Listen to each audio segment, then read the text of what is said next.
आधी भोंदू अशोक खरात प्रकरण आणि त्यानंतर IT धर्मांतर प्रकरण आणि आता आणखी एका प्रकरणानं पुन्हा एकदा नाशिक चर्चेच्या केंद्रस्थानी आलेला आहे।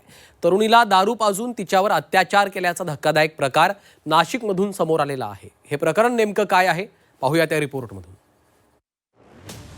नाशिकचं IT कंपनीतील तरुणींचं लैंगिक शोषण आणि धर्मांतर प्रकरण ताजं असतानाच आता गजवाये हिंदची धक्कादायक घटना नाशिकमध्ये घडली आहे।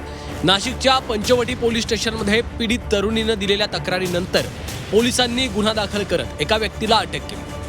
विविध ठिकाणी घेऊन जात लैंगिक शोषण केल्याचा आरोप पीडित तरुणीनं तंजीर इनामदार नावाच्या व्यक्तीवर केलाय।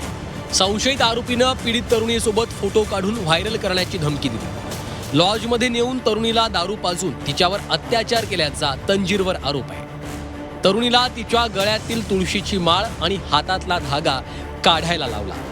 त्यानंतर एका विशिष्ट धर्माच्या परंपरेनुसार तरुणीचं धर्मांतर करण्याचा प्रयत्न केला। हा गजवाये हिंदच्या मोडस ऑपरेंडीचाच एक भाग असल्याचा FIR मध्ये उल्लेख आहे। दरम्यान आरोपीच्या वकिलांनी हे सर्व आरोप फेटाळले। पीडित तरुणी आणि तंजीरचं एकमेकांवर प्रेम असल्याचं आरोपीचे वकील स्वप्नील जाधव यांनी सांगितलं। मुलगा महागड्या लॉज वगैरे मध्ये कधी काय घेऊन गेलेला नाही, त्याच्यावर एकदा लॉजवर नेल्याचा आरोप आहे फक्त।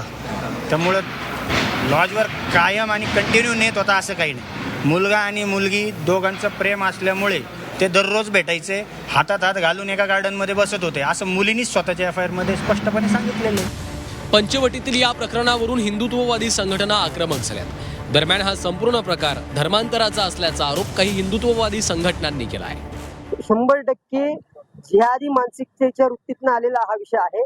त्या मुलीचं धर्मांतर करण्याच्या हेतूने तिला प्रेमाच्या जाळ्यामध्ये फसवलं गेलं आणि पूर्णतः प्रेमाच्या जाळ्यात फसवून तिच्यानंतर तिला सांगितलं गेलं की तू तुझ्या टिळा पुसून टाक, हातातला कलावा काढून टाक।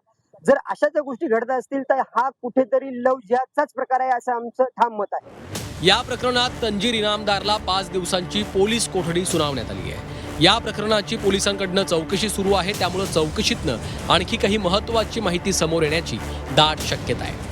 सागर गायकवाड, झी 24 तास, नाशिक।